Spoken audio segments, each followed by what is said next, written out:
Queiroz, e como fiz ontem, preferia que fossem eles a lançar as primeiras questões. Portanto,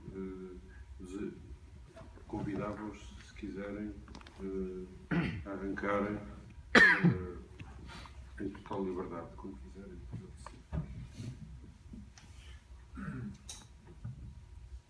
Bom,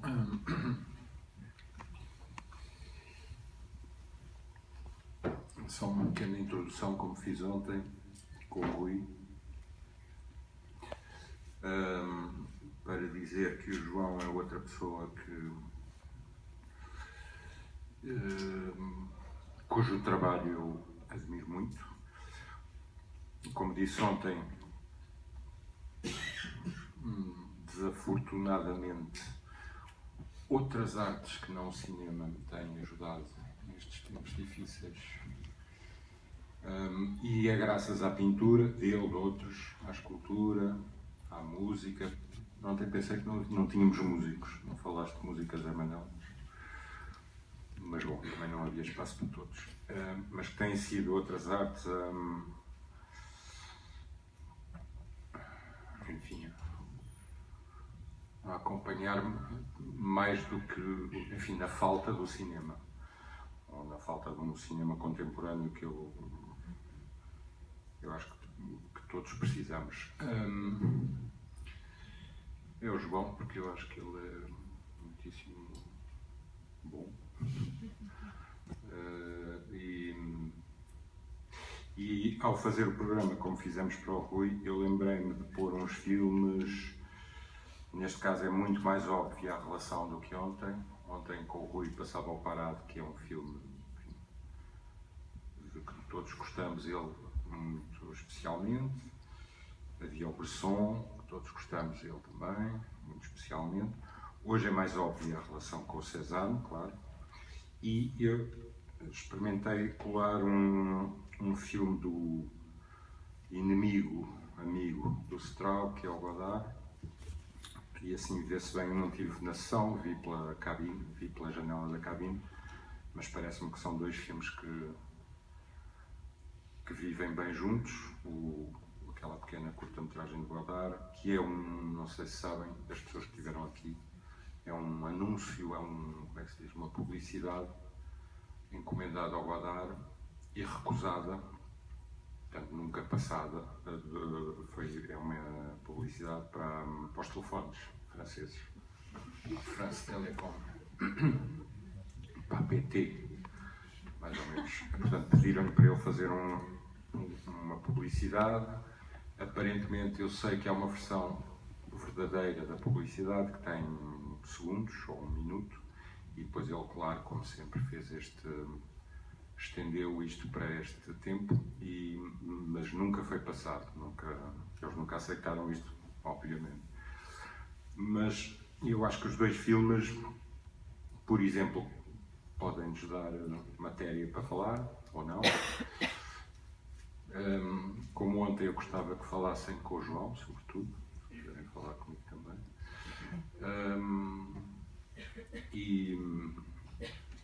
E sobretudo sobre pintura ou não pintura, cinema, as relações disso, o trabalho de hoje, não sei. João, queres dizer alguma coisa? Posso começar? A mim, agradeço-vos imenso o convite que me fizeram.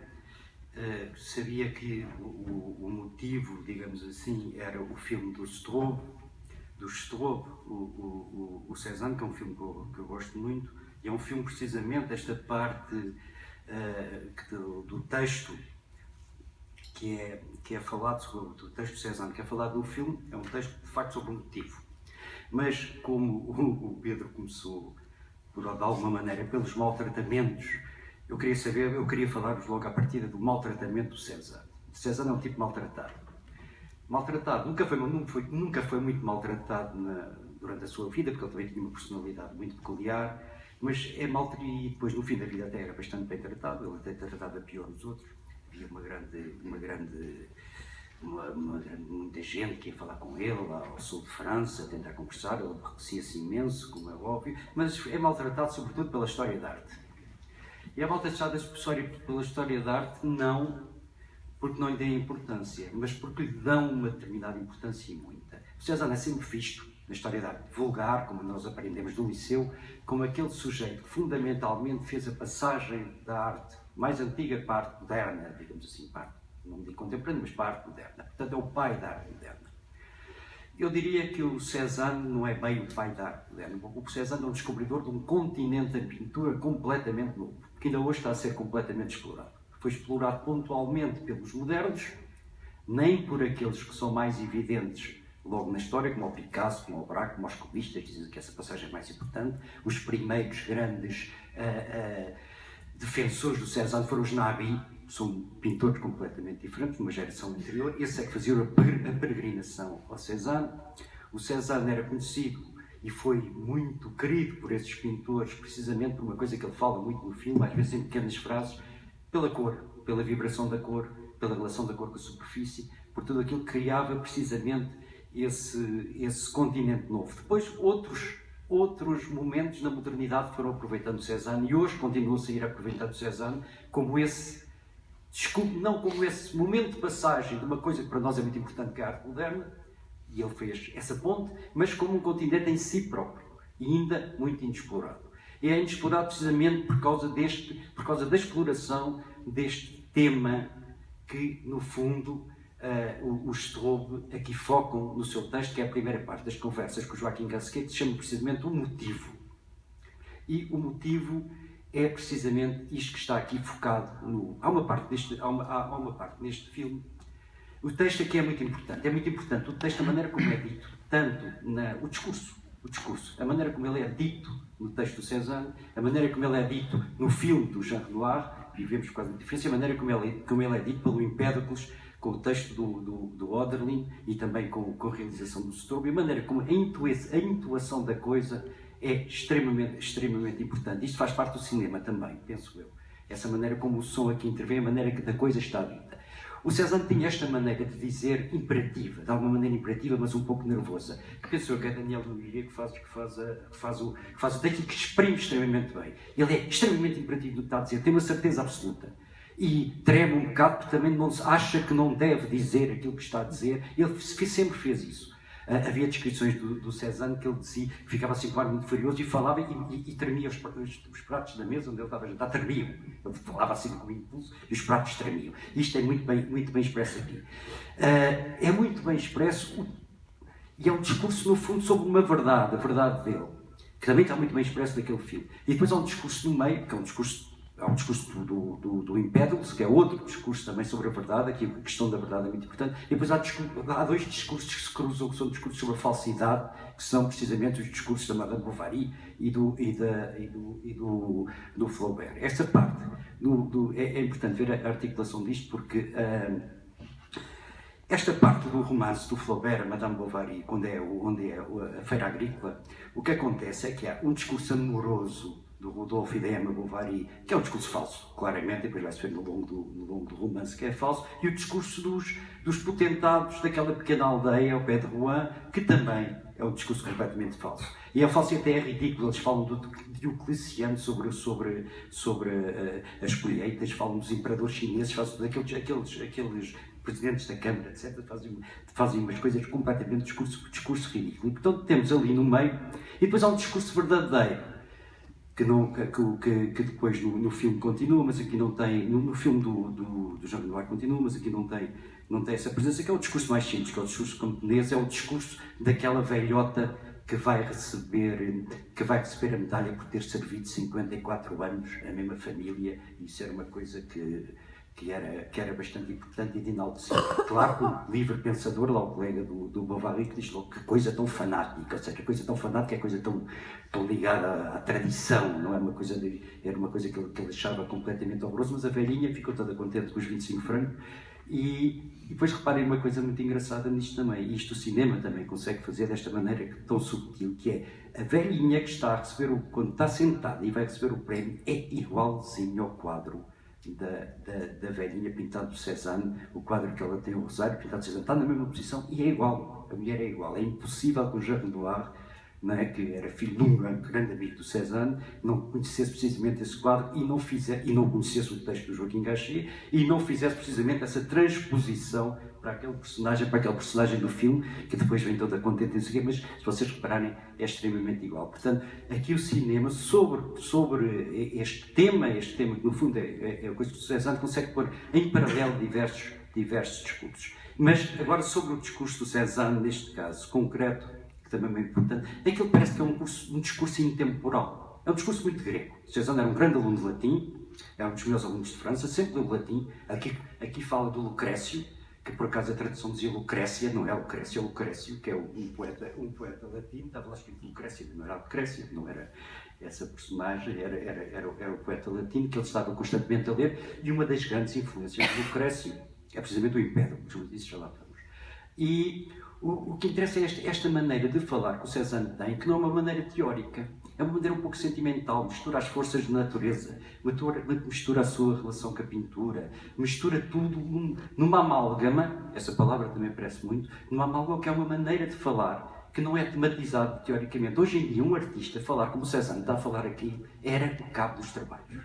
Ninguém iria perceber. Mas isto está a falar de quê? Está a falar de estética, está a falar de filosofia, está a falar de... Está a falar de quê? Para já, aquilo que o Cézanne vai fazer em arte, não há discurso ainda para aquilo que está a criar-se. E o Cézanne está a falar de verdade. No fundo, eu penso que isto é um filme sobre a verdade, um bocado. A verdade, a profundidade, essas coisas todas, mas sobre a verdade. Está a falar de verdade. E o discurso sobre a verdade que nós hoje quase naturalmente entendemos contemporânea, é uma coisa que se estava a criar precisamente nessa altura de Cézanne. A verdade, que não era entendida como uma verdade lógica, científica, etc., era um conceito muito difícil de aprender, não se fosse a verdade religiosa. O que o Cézanne está a dizer é o tipo de verdade. É a verdade do nosso contacto imediato, intuitivo, sensível, perceptível com a realidade. É o contacto imediato com o mundo. A sensação, a percepção é o nosso acesso imediato à verdade. Só outra verdade, que é uma verdade científica, essa há de ser criada sobre isto. Isto estava a ser dito na mesma altura que o Cézanne estava a falar com o Sr. Joaquim Gasquet, e só mais tarde é que entrou no nosso discurso normal. Hoje sabemos que é uma verdade intuitiva, imediata. Mas a teoria para isso o Cézanne não tinha. Por isso ainda falava de alguma maneira daquela amálgama toda, daquela maneira de falar, que a verdade dele, que é muito engraçado. E ele estava a falar, eu vou fazer só esta introdução, mas já falou, porque eu comecei por nunca mais acabo. Essa verdade intuitiva é muito engraçada porque implica aqui uma coisa que está presente em todo o discurso de Cézanne. E também está presente na maneira como a Danielle Louis fala disso, que é precisamente essa questão do motivo. O que é o motivo? Quando nós falamos de um motivo de pintura, nós pensamos que é um tema qualquer que está à frente e que nós agora vamos reproduzir de alguma maneira. Ou então vamos meter lá por cima desse tema que nós estamos a ver qualquer coisa que é a nossa expressão pessoal, a nossa ideia sobre aquilo, tudo isso. Nada disso é o motivo do Cézanne. O motivo do Cézanne implica outra parte, quase dialeticamente, implica uma reação do meu corpo. Eu tenho um motivo, eu aceito um motivo quando sou determinado a fazer qualquer coisa de qualquer maneira. Ele tem ali uma frase extraordinária, não sei se vocês repararam, que diz assim: um camponês, quando vê o amarelo, não diz ele pensa na colheita, diz pensa no movimento que há de ser feito para a colheita. Ou seja, o corpo dele é que viu aquele amarelo e diz, a sensação que ele tem não é temos de fazer a colheita, vamos organizar assim, vamos fazer aqui uma reunião já, que amanhã temos de ir colher esta coisa. O que ele sente é que o seu corpo está preparado para agarrar na coisa que vai fazer a colheita. Sente isso no corpo. Portanto, o motivo implica precisamente essa maneira do corpo se realizar alguma coisa. E é essa relação que o Cézanne fala, precisamente quando absorve um motivo e diz, eu tenho um motivo, o que é que faz? O meu corpo vai pintar agora desta maneira. Pensem num jogo de ténis. O motivo é as bolas a virem para cá. A reação expressiva é mandá-las para lá. E está neste jogo continuamente que o Cézanne fazia a pintar. Não há esse motivo sem eu estar preparado para o meu corpo reagir a alguma coisa. Isto está muito bem expresso pelo Cézanne. É uma coisa que foi teorizada depois pela fenomenologia, até por outros tipos de filosofia, mas o Cézanne ali intuitivamente, de uma maneira quase ingênua, que não é ingênua e que está muito baseado nos clássicos, que já tinham essa ideia, tem precisamente essa sensação que há esta relação entre aquilo que eu topo como motivo para a minha pintura e isso está intimamente ligado à minha expressão. E é uma coisa impessoal. Isso é que é extraordinário. A minha expressão não é a expressão de mim, do meu eu, sobre essa coisa. É precisamente um eu que só se transforma de eu quando está perante um motivo e vai fazer as coisas de determinada maneira. Isto é o grande continente que o Cézanne criou. Essa relação entre a percepção, o fazer e como a pintura pode, de alguma maneira, representar isso. Pode ser uma maneira disso. É muito engraçado que a relação com as outras artes, isso o Pedro depois há de falar sobre o cinema, como é que se de alguma maneira se aplica. Se de alguma maneira se aplica. Eu creio que de uma maneira muito especial, sim.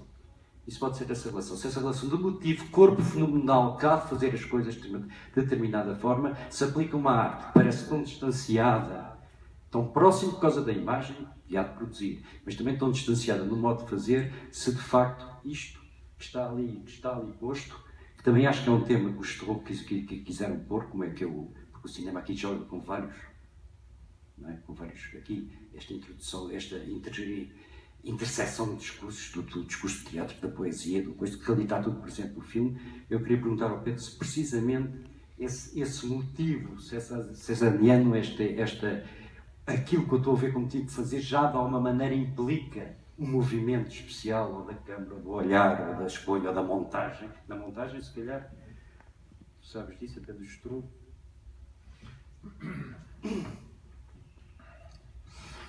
Depois estava a pensar aliás, nos dois filmes que passaram, não só no Cézanne, porque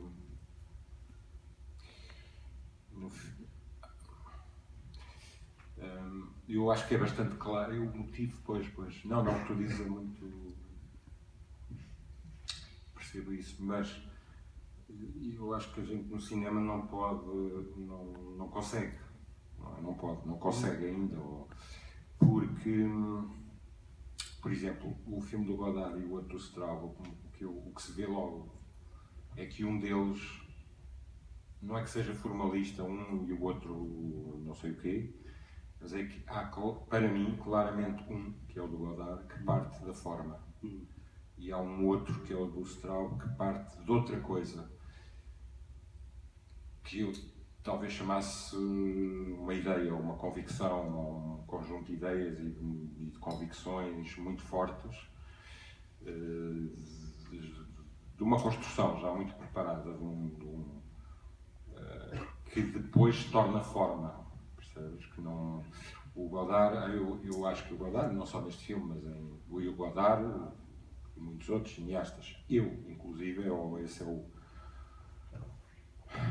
a armadilha ou o perigo do cinema mais contemporâneo. Enfim, tudo o que vem depois do Godard, ou do Godard, Rossellini, Antonioni, esses três, sobretudo, acho eu, que é este perigo da forma. Não é propriamente o formalismo, é de começar pela forma, que é porque não há de ser assim, não é? Mas depois é preciso muitas unhas, não é? Para tocar guitarra, porque é preciso tornar a forma convicção e matéria e, como tu dizias, motivo, tema, enfim, corpo, enfim, construção, não é? E nem todos conseguem isso e ficam-se muito antes. O problema é que o mundo de hoje, ou sobretudo o mundo dos cineastas, das pessoas que aspiram a fazer filmes, ou dos mais jovens, não sei o quê, podem-se perder, e muitos outros, podem-se perder nessa praia do princípio, que é uma cor. Eu tenho dúvidas se o cinema se pode fazer com uma cor, ou seja, com uma imagem. Uma cor, um rapariga, um rapaz, um carro, uma pistola, aquelas coisas do costume. Eu não sei o que é o motivo em cinema, que não...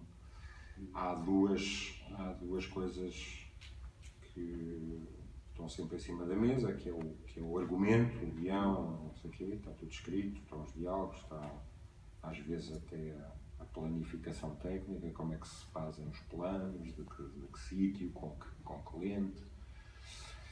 Ou uma coisa menos preparada neste sentido, que é a minha, por exemplo, que é um trabalho muito intenso e longo no meu caso, com atores. No caso do Strauss também, apesar deste filme não parecer, a Daniel, como tu disseste, é uma atriz, não é?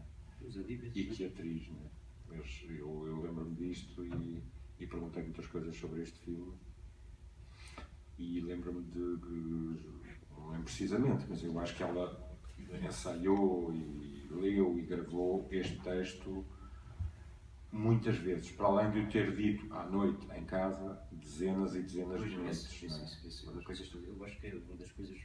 Mas há ali outra coisa, no filme também pode haver um paralelismo nisso, que é.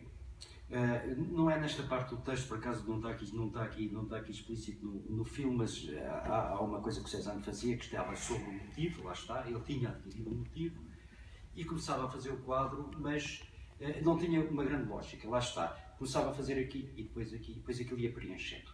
Ia preenchendo e até ficar sem tal buraco por onde a realidade pudesse fugir. E eu ia fazendo as coisas, ia-se juntando. É uma coisa muito empedocliana também. Não sei se vocês sabem aquela teoria maluca do Empédocles que ali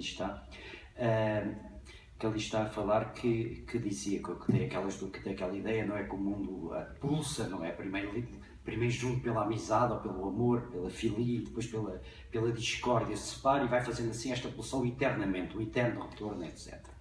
Mas uma das coisas muito engraçadas é que, por exemplo, na formação dos animais, o que é que acontece? Para os animais serem como nós os vemos agora, houve muitas tentativas, porque haviam pernas a andar sem troncos, cabeças sem pescoços, os bois misturavam-se com as galinhas, tudo se unia um bocado à toa, e os que tinham mais capacidade de sobreviver eram precisamente estes que a gente viu. Porque antes houve coisas com 7 patas, 17 orelhas, elefantes com 3 trombas, passarinhos com cauda de crocodilo, isso tudo é possível, porque estava tudo disperso. E depois essa tal força do amor juntou as coisas, mas juntou as coisas sem um grande plano.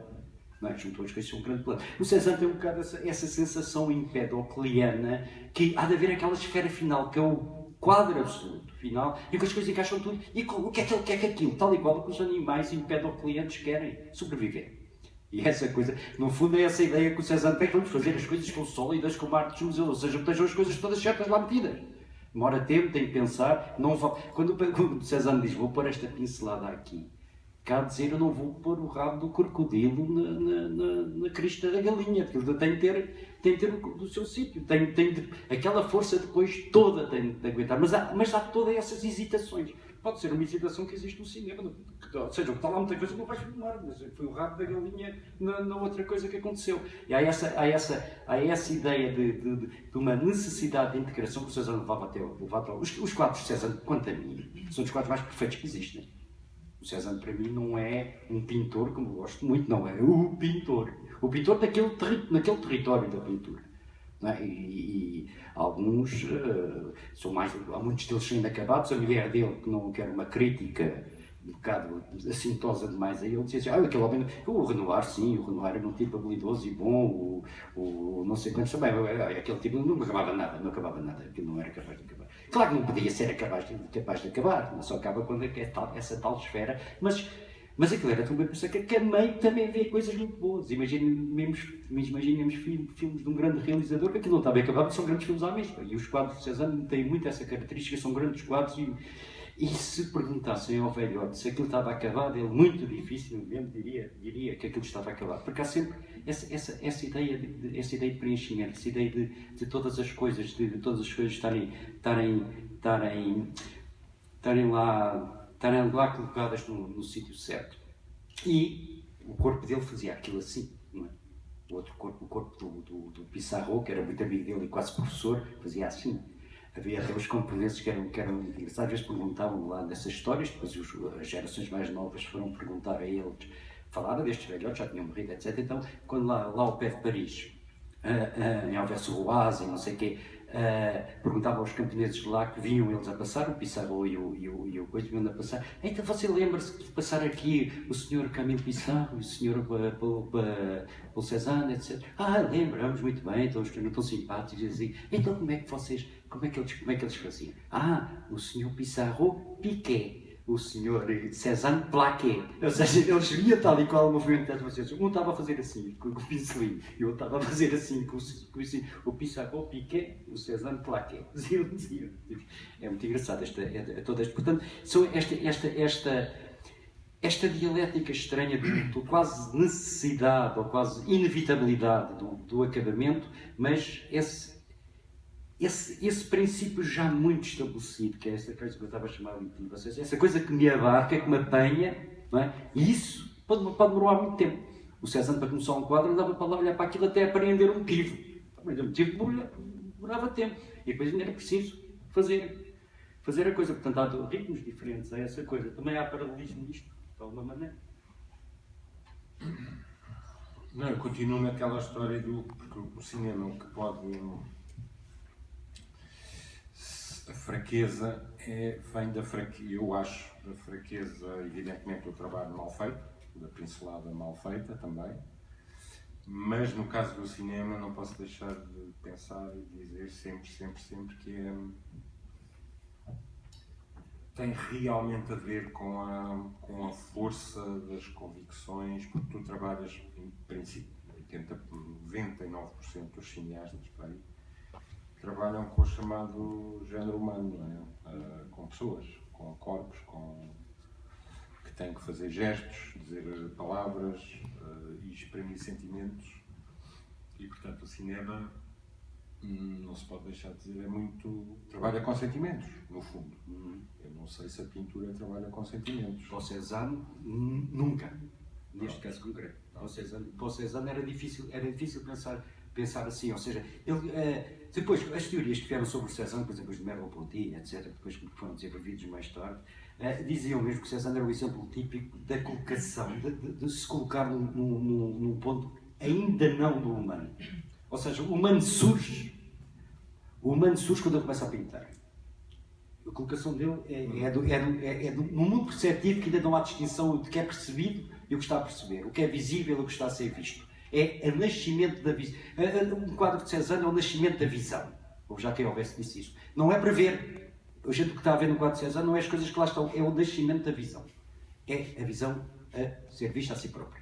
Assim, por essa coisa muito radical. Portanto, é essa colocação antes, precisamente. Eu acho que isso de facto pode fazer uma distinção entre as coisas. Porque na pintura eu acho que essa, pelo menos, como se há uma interpretação de Cézanne, diz que é isso, que é essa colocação num território ainda não humano, onde o humano se vai erguer depois.